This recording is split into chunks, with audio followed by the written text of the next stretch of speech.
Oh, hello. If you're here, then you have time. So stay with me for a minute. Let's say you have two very active volcanoes. What should we add to make the place fun and enjoyable?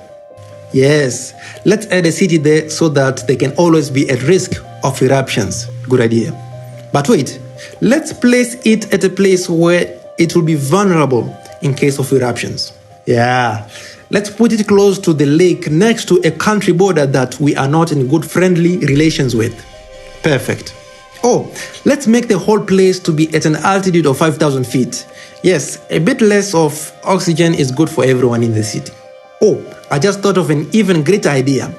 Let's put an airport there with the runway facing the volcano. Ladies and gentlemen, I give you Goma International Airport. Yes, international. Welcome to Goma International Airport, serving the city of Goma in the province of North Kivu, located in the eastern part of the Democratic Republic of Congo in Africa. Out of all the airports in Africa, Goma International Airport is one of those that is located in pretty weird and dangerous places, with the most active volcano in the whole continent of Africa, just 20 kilometers north of the airport. Truly an interesting place to place an airport. Goma International Airport is one of the best airports in the Democratic Republic of Congo, but it has been through a lot over its lifetime. Let's find out. The existence of any airport is most of the time always connected to its town or city, and Goma International Airport is not an exception. The city of Goma has probably one of the most interesting stories and events connected to it. Let's go back in time and see why. It's 1885. The German Empire has just taken control of Tanganyika in Eastern Africa. But as they progress deep inland, it becomes apparent that they will not be able to continue due to the inland being unknown territory at that time, after reaching the Rwanda-Urundi territory. And so in 1893, an explorer who goes by the name of Gustav Adolf von Götzen is given the mission to explore the central inlands of Africa with the goal of traversing the Belgian Congo. Together with two other fellow explorers, in 1894, he passes the kingdom of Rwanda and becomes the first European to discover and visit Lake Kivu, which means Lake of Fog. As he makes his way to the shorelines of Lake Kivu, he discovers a small fishing village. As he somehow speaks to the villagers, they tell him that they call their village Ngoma, a Swahili name which means drums. They said that they named it Ngoma due to the sounds of the nearby active volcanoes would make when they erupt.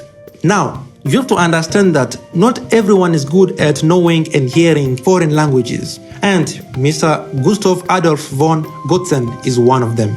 When the villagers told him that the name of the village was Ngoma, he decided to make a remix of it and named it Goma.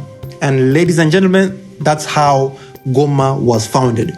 Mr. Gustav Adolf von Götzen continued his exploration and eventually reached the end of Belgium Congo in November 1894, and then later returned to the German Empire to report what he discovered. The discovery of Lake Kivu and Goma was quickly picked up by the Belgians, and without wasting any time, an expedition was sent to take control of Goma, making it a Belgian post around the 1900s. In the process of obtaining Goma, they also discovered other villages and took control of them, the big ones being the village of Macha, later renamed Sake, and Rusozi, also later renamed to the well-known Bukavu.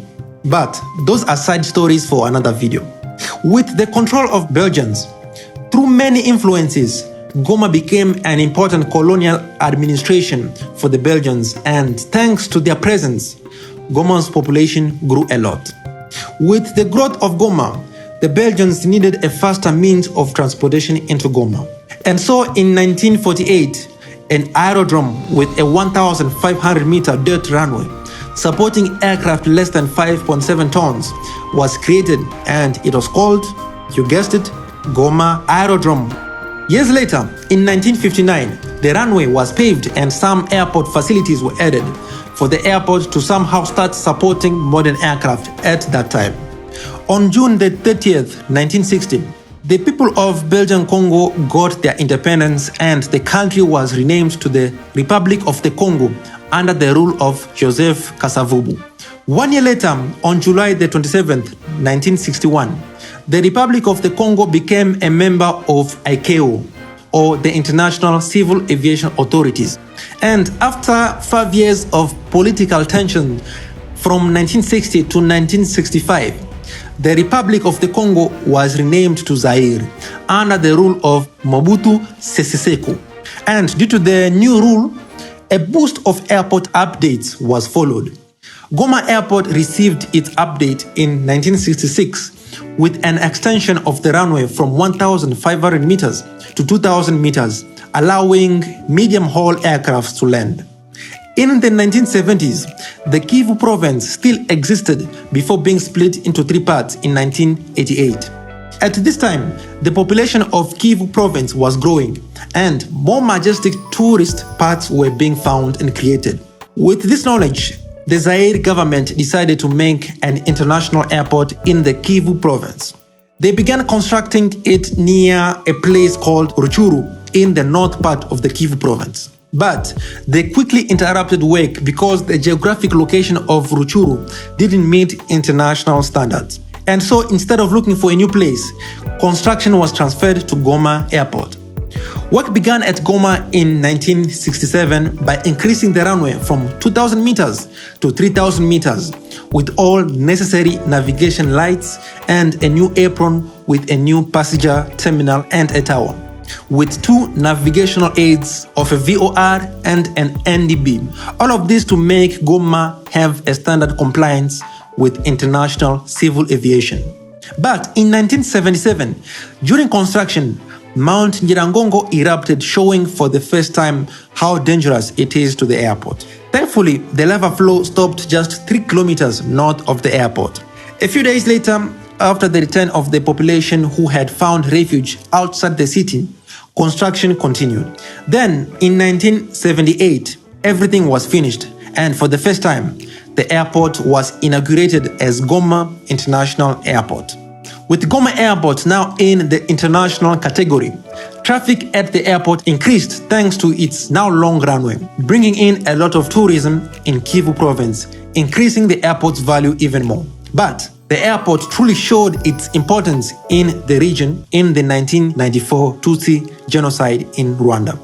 In order to help stop the genocide in Rwanda, the French led a military operation called Operation Turquoise, or in French, Turquoise, under the mandate of the United Nations. And it goes without saying, but it was a massive military failure, which led to the First and Second Congo War. In spite of the UN and France failure, Goma International Airport became Operation Turquoise logistic base for a month, and thanks to it, refugee help was made relatively easy.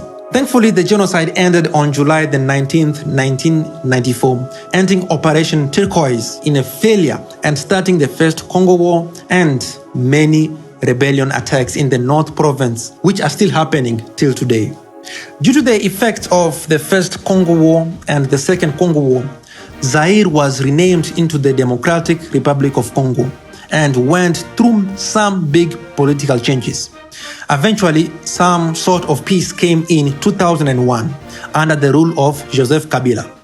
Unfortunately for Goma International Airport, the next year in 2002 was the worst of its lifetime. On the 17th of January 2002, Mount Nyiragongo erupted again, but unlike the first time, it was not playing around. A 13-kilometer crack opened in the south flank of Mount Nyiragongo, giving way for lava to flow, reaching the outskirts of Goma City, and eventually taking 1,000 meters of the runway with it, and completely cutting access to the apron. The lava continued and ended up flowing directly into Lake Kivu. 400,000 people evacuated to nearby towns and villages, and about 245 people died from asphyxiation by carbon dioxide and buildings collapsing due to the lava and earthquakes. And unfortunately, 120,000 people were left homeless. Now, with the destruction of about 1/3 of the runway and the taxiway, Goma Airport was ruined. And for some reason, after the eruption, all the runway lights disappeared, maybe looted by the locals, but no one knows. A lot of planes were practically abandoned like this DC-8. With the state that Goma was in, its international privilege and airport privilege were removed, and it became a simple aerodrome with a 2,000-meter paved runway. But in practical terms, only about 1,800 meters were usable. But in spite of the airport's degradation, it still played a big role in helping all the homeless and rebuilding Goma after the eruption. Over the next 4 years, Goma rebuilt itself, and slowly its population started returning to its normal range. Growth in Goma and essential needs in North Kivu ended up requiring the rehabilitation of the Aerodrome of Goma, because it became evident that Goma Airport was a lifeline of Goma to the rest of the DRC. And so in 2007, the first major repair took place. A taxiway was built in order to connect the damaged runway to the old passenger terminal, and a dirt cargo apron was built, making the Aerodrome of Goma to once again be called Goma Airport. After this repair, aircrafts like the DC-8 or the Boeing 727 started landing on a regular basis, with the airport only open during the day. But as the years went by, the consequence of the shortened runway from 3,000 meters to 2,000 meters and only about 1,800 meters being usable started to manifest. At an altitude of 5,100 feet, and with the dynamic weather in the Democratic Republic of Congo, plus with a hint of pilot error, normal operations at Goma became dangerous with the presence of a short runway. In sight of these events, being the ones that gave this city its name of Goma, the Germans once again played a role by financing the rehabilitation of 500 meters of the damaged runway.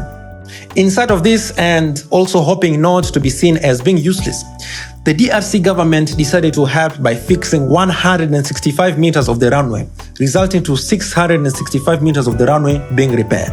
Construction began in 2009, and most of the construction work were done by the local Congolese. With the airport remaining active during the construction, the Germans expected the work to last about 3 years. But 1 year and a couple of months after the construction started, in 2011, everything came to a halt due to important documents not being provided to the head of construction. This was partly due to DRC's impressive corruption in the government. But after an unknown period, construction work once again started. But on November the 20th, 2012, once again, construction was stopped completely as the M23 rebels group took over the city of Goma. After a week in the hands of the rebels, they withdrew from the city, bringing control of Goma to the government once again. But in the whole crazy situation, an estimate of over 1 million euros of construction parts were looted by the locals, bringing the runway projects to a big halt. But miraculously, the Germans didn't give up and continued the construction. The next year, in 2013, the UN, through MONUSCO, decided to fund the construction of a stone wall on the east side of Goma Airport. Since the creation of Goma Airport, it never had a wall, and thus, with the growth of Goma's population and with the low education standard, the airport was used as a shortcut to get to the other side, bringing risk to the airport operations. The wall was a good idea to reduce the risk the locals were putting themselves into. But unfortunately, for the time being, it was not enough.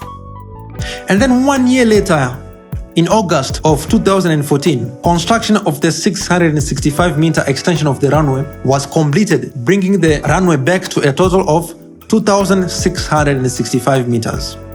In February of 2015, the runway was inaugurated and opened to traffic with minor fixes. And thus, Goma Airport regained its international privilege, restoring its name to Goma International Airport. Ethiopian Airlines became the first international airline to start scheduled flights to Goma since the 2002 eruption after the rehabilitation of the airport. These repairs were by majority accomplished by the Germans and a bit from the UN and the DRC government. The repairs were good, but they were not enough. Thankfully, seeing as Goma International Airport was a lifeline for the eastern part of the DRC, Talks were already taking place for the full rehabilitation of the airport to return to how it was before the eruption and to make it have modern international standards. The World Bank decided to help and work together with the DRC government and the International Development Association, IDA. And so after the talks, the Goma Airport Safety Improvement Project was launched, estimating to cost around $52 million. After the 2015 runway inauguration, the World Bank made the $52 million ready to be used, and thus preparation of the Goma Airport Safety Improvement Project began. But as we now know, nothing in DRC is always straightforward, as was shown in the German project. Due to a lot of reasons, the project was delayed by 4 years, and finally, in winter of 2019, the project began. The project was temporarily stopped for 16 days due to, once again, the eruption of Mount Nyiragongo in 2021, which resulted in 32 people losing their lives and 40 going missing. But in spite of all setbacks, finally on September the 30th of 2021, the project was completed, although with minor stuff technically not completed. Those minor stuff were completed by the DRC government 2 months later. The project restored everything prior to the 2002 eruption and added other stuff to make the airport modern and up to international standards. The runway was restored to 3,000 meters. The destroyed taxiway was finally restored. The apron was modernized and enlarged. The airport finally got an enclosed fence, stopping crazy locals from crossing the runway and helped stop looting on the airport. The runway and taxiway finally got their lighting back. A new 24/7 generator was installed. A new air traffic tower was constructed. And finally, the terminal was upgraded a bit. With all of these upgrades, the airport was back to being a standard international airport. And with that, we are back to the present time. The story of Goma International Airport is a deep one, but also an important one because the existence of it has helped a lot of people in the North Kivu province. So let's look at the specs of Goma International Airport. It is located at 5,086 feet with a single 3,000-meter long runway, facing slightly northwest and slightly southeast, able to support aircrafts in the size of Boeing 777, Airbus A330s, and other more. It has 2 aprons and 2 taxiways. It has just one terminal dating back to 1978, but slightly upgraded a bit.